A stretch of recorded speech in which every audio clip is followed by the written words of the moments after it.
اچھا میں اس پہ یہ نہیں چاہتا کہ ایک کنٹروورسی شروع ہو جائے، لیکن آپ بالکل جواب دے دیجئے گا، لیکن میں پہلے آپ کو بتانا چاہتا ہوں کہ یہ جو بات ہو رہی ہے خواتین کے مسائل کی، مسائل ہے کیا؟ تھوڑی سی ہم آپ کو دکھاتے ہیں کہ گراؤنڈ ریالٹی ہے کیا. ایک آپ کو راشدہ شعیب کی چھوٹی سی رپورٹ دکھا رہے ہیں.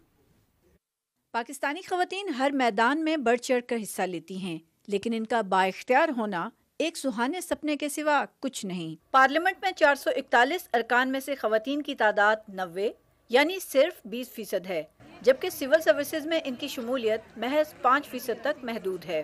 عورت جو ہے وہ امپاورڈ ہوگی، بااختیار ہوگی تو پورا سماج بااختیار ہوگا. تو یہ کنیکشن آج تک ہم نہیں بنا پائے. ورلڈ اکنامک فورم کے مطابق 2022 کے دوران پاکستان میں صنفی امتیاز 56.4% ہو چکا، جبکہ عالمی صنفی انصاف میں پاکستان 146 ملکوں میں 145ویں پوزیشن کے ساتھ بدترین سطح پر ہے. کسی طرح کسی معجزے سے پڑھ بھی جائیں تو پھر نوکری نہیں کرنی، اور اگر وہ نوکری کرنے نکل بھی جائیں تو صنفی ہراساں ہوتی ہیں، پھر ان کو گھر بٹھا دیا جاتا ہے. لیبر فورس سروے کے مطابق پاکستان میں صرف 21% خواتین ہی معاشی ترقی میں اپنا حصہ ڈالتی ہیں.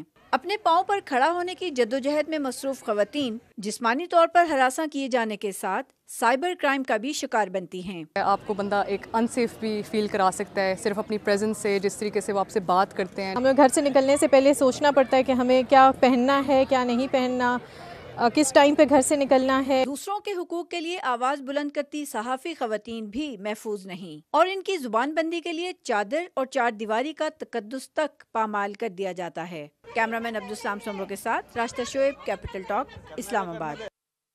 شازیہ مری صاحبہ، یہ مسائل واقعی جینون مسائل ہیں یا بس ایک فلائٹ آف امیجنیشن ہے؟ یہ جینوئن مسائل ہے. اگر کوئی کہے کہ یہ کنٹروورشل باتیں ہیں تو میں ان سے اتفاق نہیں کروں گی. میں کسی کی بھی سپیس کے اوپر کرٹیسائز نہیں کروں گی. ہر انسان کو اپنی جو سپیس ہے اس میں اپنی بات کہنے کا حق ہے، لیکن اپنی بات کہنے کے ساتھ کسی اور کی بات کو کنٹروورشل کہنا بہت غلط بات ہے. اور جتنے بھی حقوق آپ نے بیان آپ نے بھی کیے، بہن نے بھی کیے اور سباہت صاحبہ نے بھی کیے، یہ تو تمام عورتوں سے ریلیٹڈ ہے نا. تو اس میں ہم کیوں فرق کرتے ہیں؟ ہم فرق کر کے اپنی پورے کاز کو ڈیوائیڈ کرتے ہیں اور اپنا نقصان کرتے ہیں. یہ ہم سوچتے نہیں ہیں. بحیثیت عورت ہمیں یہ سوچنا ہے کہ ہم جب ڈیوائیڈڈ نظر آتے ہیں اور آمنے سامنے نظر آتے ہیں تو کہیں اسی مرد کو یہ تسکین ملتی ہے جو اس طرح کا صنفی انصاف نہیں ہونے دیتا. چند مخصوص مرد، چلیں چند مخصوص کہہ کے آپ اپنے دل کو خوش کر لیں، لیکن میں کہوں گی چند مخصوص ہمارے ساتھ ہیں، لیکن کئی ہیں جو ہمارے ساتھ نہیں ہیں، اور وہ جو کئی ہمارے ساتھ نہیں ہیں ان کی دل کو تسکین ملتی ہے جب وہ عورتوں کو آمنے سامنے دیکھتے ہیں اور پھر کسی کو کہتے دیکھتے ہیں کہ جی ایک عورت ہی کہتی ہے کہ جی یہ عورت کنٹروورشل بات کر رہی ہے. میں سمجھتی ہوں کوئی عورت کنٹروورشل بات نہیں کر رہی. ہر عورت کی اپنی پریشانی، اپنی تکلیف، اور اس پریشانی اور تکلیف کی سیویرٹی ہے. مطلب آپ ایک عورت کو مجبور کر دیتے ہیں کہ وہ یہ کہتی ہے کہ اگر مجھے اپنی کرسی سے اٹھ کر کوئی کام کرنا ہے تو اب یہ میرا ہی فیصلہ ہوگا، اور اس کا بھی آپ مذاق اڑانے لگتے ہیں. اچھا، اس کے باوجود یہ جو آپ کہہ رہی ہیں باتیں ساری صحیح باتیں، میں آپ سے اتفاق کرتا ہوں. اس کے باوجود ہمارے اس پاکستانی معاشرے میں بہت سی خواتین ایسی ہیں جن پہ آپ فخر کر سکتے ہیں. ایک میں بہت لمبی فہرست آپ کے سامنے رکھ سکتا ہوں، صرف چند نام رکھوں گا. محترمہ فاطمہ جناح، محترمہ بے نظیر بھٹو، آسمہ جہانگیر صاحبہ، نگار جوہر صاحبہ پاکستانی فوج کی پہلی خاتون لیفٹیننٹ جنرل، جسٹس عائشہ ملک صاحبہ سپریم کورٹ کی پہلی خاتون جج ہیں، مریم مختار پاکستان کی پہلی شہید fighter pilot, Malala Yousafzai Nobel انعام یافتہ، سباہت رضوی صاحبہ ہمارے ساتھ موجود ہیں، عرفہ کریم 2004 میں سب سے کم عمر مائکروسافٹ سرٹیفائڈ پروفیشنل کا خطاب حاصل کیا، نسیم حمید ساؤتھ ایشین گیمز میں دنیا کی تیز ترین پاکستانی خاتون، شرمین عبید چنائے، مہک گل صرف 15 سال کی عمر میں شطرنج کی وہ عظیم کھلاڑی بن گئی ہیں. تو میرے پاس ایک لمبی فہرست ہے. تو عائشہ سید صاحبہ، خواتین کی ہم فخر بھی کر سکتے ہیں، پاکستان میں ایسی خواتین موجود ہیں، لیکن پھر بھی خواتین کے عالمی دن پر بحث یہ ہو رہی ہے کہ کچھ خواتین جو ہیں وہ دوسری خواتین سے اتفاق نہیں کرتی. پرسپیکٹو کا فرق ہے. حامد صاحب، میں تو پہلے سباہت کا جواب دے دوں. انہوں نے کہا کہ پہلے بھی یہ حملہ کرنے والے یہ لوگ تھے اور ابھی بھی. دیکھیں کہ ان کا پہلے بھی ہم پہ یہی بات ہمارے بارے میں انہوں نے کی، اور اس وقت ہماری ریلی ختم ہو چکی تھی 2019 کی، اور ان کی ریلی آئی اور کوئی یہ ایک سائڈ سے کوئی ڈنڈا بردار اور ان پہ ڈنڈے برسائے، ٹھیک ہے. آج ہماری ریلی بالکل الگ روڈ پہ تھی، چائنا چوک پہ، ان کی بالکل الگ تھی. ہمارا تو ان سے کوئی لینا دینا تھا ہی نہیں اور نہ ہی ہم ان کے خلاف بول رہے ہیں.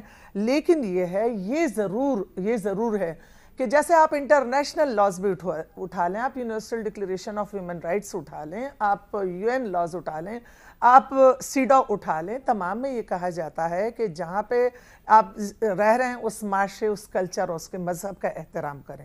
ٹھیک ہے، یہ اسلامی جمہوریہ پاکستان ہے. ٹھیک ہے، اور یہاں پہ جو ہے ہمارے جو قوانین بنے ہوئے ہیں اور مسلسل پارلیمنٹیرین خواتین جو ہیں وہ سب سے زیادہ بزنس لے رہی ہیں. یہ میری بہن میرے ساتھ بیٹھی ہوئے ہیں، میں خود، میرا بھی آپ لوگوں نے ریکارڈ جو مختلف انٹرنیشنل رپورٹس ہیں اس میں دیکھیے کہ ٹاپ 5 میں رہا.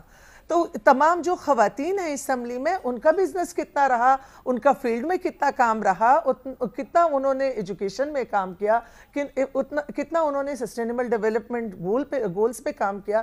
تو حامد صاحب یہ بات غلط ہے، لیکن یہ چیز میں اس کا تذکرہ کرنا ضرور چاہوں گی کہ وہ چیزیں جو یہاں کا ایک کلچر ہے، ایک مذہب ہے. دیکھیں میرا تعلق سوات سے ہے اور میں نے سوات میں 91 سے، جب میں خود بھی چھوٹی سی تھی، اس وقت سے میں نے ایجوکیشن پہ کام کیا، اس وقت سے میں نے ہیلتھ پہ کام کیا، ٹیکنیکل ایجوکیشن پہ کام کیا. یہ جو باتیں ابھی ہم نے آپ کو دکھائی ہیں وہ کنٹروورشل باتیں ہیں؟ کون سی؟ نہیں، یہ کوئی نہیں، یہ حقائق ہیں، یہ حقائق ہیں. لیکن حامد صاحب دیکھیں بہت ساری چیزیں ایسی ہیں جو نعرے پچھلے سالوں انہوں نے لگائے، یا ابھی جس طرح سے مطلب ایک اشتعال کیوں دلا رہے ہیں، کیوں قوم کو اشتعال دلا رہے ہیں، کیوں جو بہت سارے اس دفعہ ان کی کس نعرے کی بات کر رہی ہیں؟ دیکھیں بہت سارے نعرے ان کے، آپ ان کے نعرے خود ہی لگا لیں، سن لیں تو آپ کو سمجھ آ جائے گی.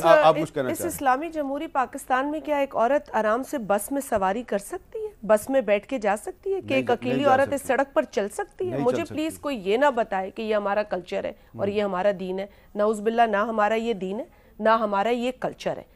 تو مہربانی کر کے عورتوں کو اپنے فیصلے لینے دیجیے، اور عورتوں کو یہ جاننا ہے، ضروری نہیں ہے کسی اور سے کہ ان کے مسائل کیا ہیں، انہیں پتہ ہے ان کے کیا مسائل ہیں. میں بہت خوش ہوں کہ عورتوں کی الگ بسیں چل رہی ہیں، لیکن کیا یہ آئیڈیل معاشرے کی نشانی ہے کہ عورتوں کے لیے الگ بسیں چلانی پڑتی ہیں؟ یہ ایک ایسے معاشرے کی نشانی ہے جہاں غلاظت اس قدر ہے کہ ایک عورت اس بس میں نہیں بیٹھ سکتی جس میں مرد سوار ہو. تو یہ تو ان کا بھی مسئلہ ہے. وہ میری بہن کا مسئلہ ہونا چاہیے نا، تو اس میں کنٹروورسی تو ہونی ہی نہیں چاہیے. جی حامد صاحب دیکھیں ایسا ہے کہ یہ مسائل ہیں. میں تو آپ سے کہہ رہی ہوں کہ خاتون کو مارا جا رہا ہے. بارہ کہاں بلوچستان میں کیا ہو رہا ہے؟ ریاست جو سنبھالے ہوئے ہیں، جو سیٹوں پہ برا جمع ہے، وہ کہاں ہیں؟ اس خاتون کا فیصلہ کون کرے گا؟ ریاست کی ذمہ داری نہیں ہے کیا؟ کیا ریاست کی ذمہ داری نہیں ہے کہ جو نور مقدم کے ساتھ ہوا؟ کیا ریاست کی ذمہ داری نہیں ہے کہ وہ جو کراناز کے ساتھ ہوا؟ کیا ریاست کی ذمہ داری نہیں ہے جو F9 پارک میں ہوا؟ کیا ریاست کی ذمہ داری نہیں ہے جو آج ان خواتین کے ساتھ ہوا؟ ریاست اپنی ذمہ داری، آپ جن ایشوز کا ذکر کر رہی ہیں، معاشرہ کیسے بدلے گا؟ معاشرہ تو حقوق پہ بات کرنے سے بدلے گا. ریاست قانون بناتی ہے، امپلیمنٹیشن کرتی ہے. آرٹیکل 1-28 کہاں ہے؟ نہیں، قانون ہے ریپ کے خلاف بھی، جو ریپ کیا رک قتل غیرت کا بل ہے وہ کے کہاں خلاف بھی ہے؟ ہراسمنٹ رک گئی. یہ چیزیں معاشرے میں تبدیلی سے رکتی ہیں.